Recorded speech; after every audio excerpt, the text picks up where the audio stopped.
artigo 226, parágrafo 3º da Constituição Federal, previsto na Lei 9.278 de 96, toda a união contínua pública e duradoura com ânimos de casamento, como prevê o artigo 1º da Lei 9.278 de 96, também previsão do artigo 1723 da Lei 10.406 de 2002, quanto à união estável.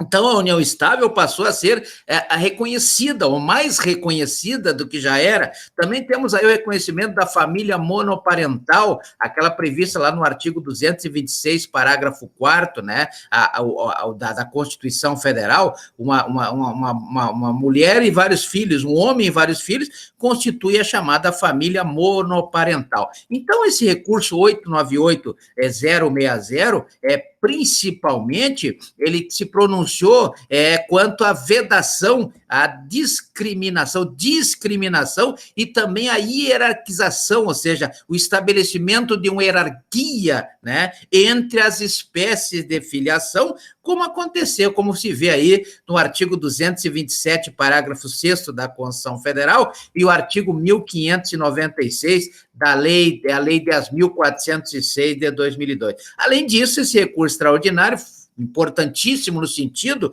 de que ele trouxe à tona a chamada parentalidade presuntiva, seja ela biológica ou afetiva, né? Também a multiplicidade de vínculos parentais, o que tínhamos antigamente, somente no que prevê o artigo 1591 da Lei 10.406 de 2002. E com isso, né, a tutela jurídica, que antes era específica para a família, ela passou a se ampla. Então, hoje, a tutela jurídica necessária, ela está num sentido lato sensu, um sentido amplo, né? Não aquilo que está previsto somente na legislação específica. Também tivemos aí, a partir disso, o reconhecimento concomitante da possibilidade da pluriparentalidade,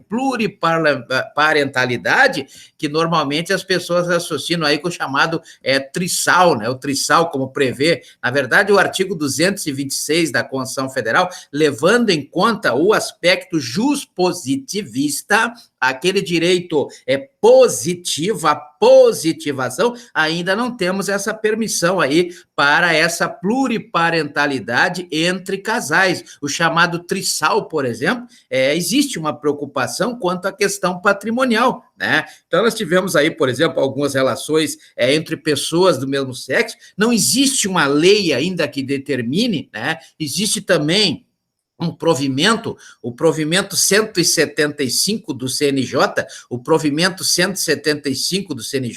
que teve como base também decisões jusrealistas, por exemplo, como a ação direta de inconstitucionalidade número 4.277, a DIN 4.277, e também a DPF, ação de descumprimento de preceito fundamental, número 132. Então, autorizou-se aí, o Poder Judiciário autorizou os cartórios naquela função, naquela atribuição extrajudicial delegada, como prevê o artigo 236 da Constituição Federal, aquela regulamentação da Lei 8.935 de 94, né? E aquele registro do artigo da Lei 6.015 de 73, então surgiu aí a hipótese do casamento entre pessoas do mesmo sexo. Mas não existe a questão ainda, por lei, esse casamento entre pessoas do mesmo sexo, ainda não existe um reconhecimento legal,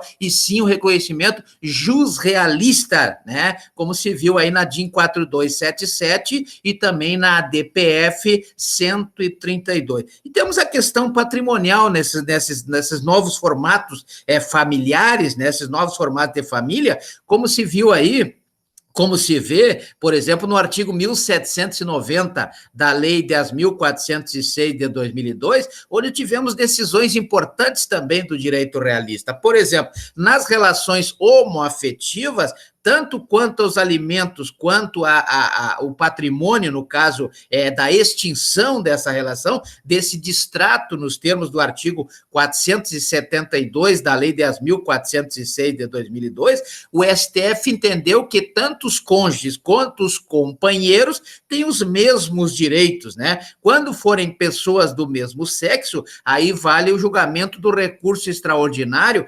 646, 721, 646-721, 646, 721, define aí a questão quanto aos alimentos, né? Os alimentos, logicamente que existe a possibilidade dos alimentos para o cônjuge ou para o companheiro, aí tem aquele lapso temporal de 5 anos previsto no artigo 1º da Lei 8.971, Lei 8.971 de 94, né, a lei que trata exatamente dos alimentos e da sucessão dos companheiros, a Lei 8.971 de 94, temos a questão dos alimentos, né, como é que se dará a necessidade e a possibilidade dos alimentos, conforme prevê o artigo 1.694, parágrafo 2º da Lei 10.406 de 2002, né, regulamentadas aí pela Lei 5.478 de 68, de 68,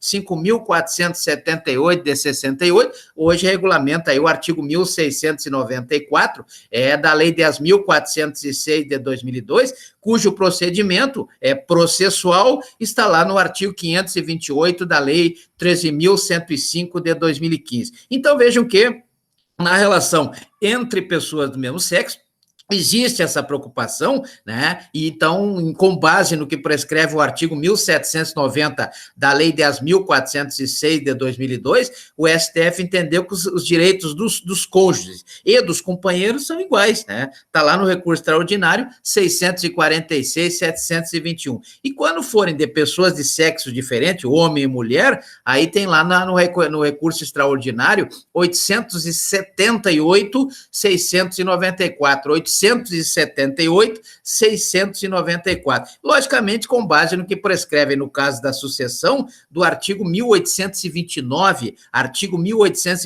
que define aí como se dá a sucessão, a participação de cada um, o artigo 1829 da Lei 10.406 de 2002 e também do artigo 1845 da própria Lei 10.406 de 2002, o artigo 1845 traz os chamados herdeiros necessários. E aí, com esses recursos extraordinários, foram incluídos aí no rol dos herdeiros necessários previstos no artigo 1845 da Lei 10.406 de 2002, tanto os cônjuges quanto os companheiros, tanto os cônjuges como os companheiros, não é verdade? Então, veja que temos aí, na verdade, uma nova configuração prevista, não na lei, mas no direito realista, nas decisões dos tribunais. Esse recurso extraordinário 646-721,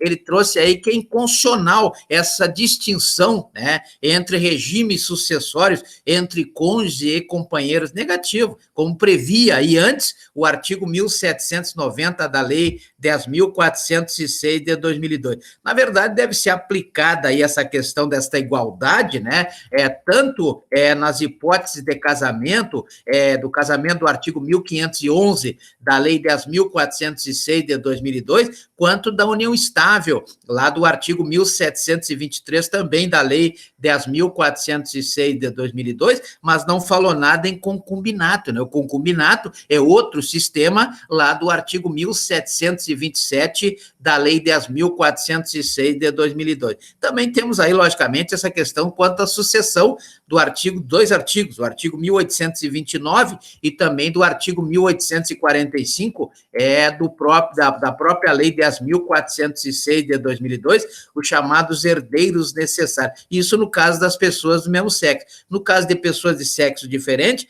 aí nós temos o recurso extraordinário 878, 694, que diz da mesma forma, é inconstitucional a distinção e tal, né, dos regimes entre cônjuges, lá se fala em companheiros, aqui fala em cônjuges e companheiros, não é verdade? Então, mesma coisa, prevista no artigo 1790 e tal. Então, veja que a mesma interpretação é para os dois recursos extraordinários, o 800, na verdade, o 646.721 e 878, né, 878 é 694. Então, veja que